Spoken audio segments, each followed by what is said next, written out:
Fans left shocked after new update on Dwight Yoakam. I wasn't expecting Dwight Yoakam to be making headlines for anything other than music. But then I started reading what fans were saying. And it wasn't about a new album. It was concern.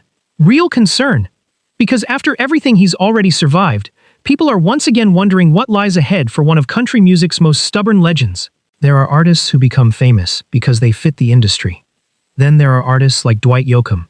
The industry tried to push him out, and somehow, that became his greatest advantage. I've always found that fascinating. Imagine being told you're too country by Nashville. Today, that almost sounds impossible. But back then, it nearly ended his dream before it even started. And yet, that's only one chapter of this story.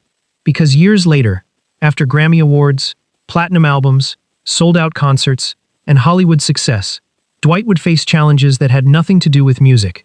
Health scares, courtroom battles, rumors that spread faster than facts.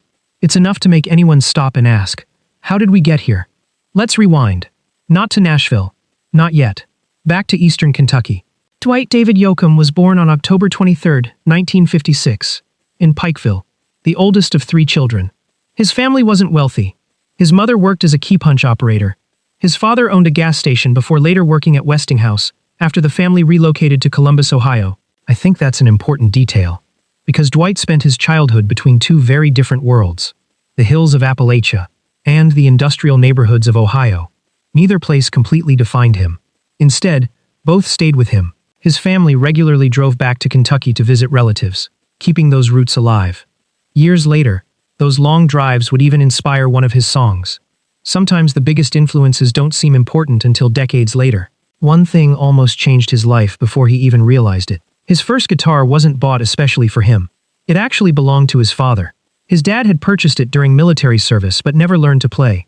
The guitar simply sat there, unused, until Dwight picked it up. I've always loved stories like that. One forgotten instrument, one curious kid, and suddenly history changes.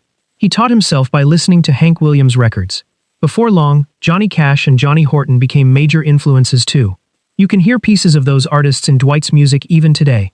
Not imitation, respect. Something else surprised me while looking back at his early years. People often picture Dwight only as a musician. But in high school, theater played a huge role in his life. He wasn't hiding backstage. He was landing major parts. One of his most memorable performances came in a production of Flowers for Algernon. Looking back now, that experience probably explains something. Dwight always looked comfortable under pressure.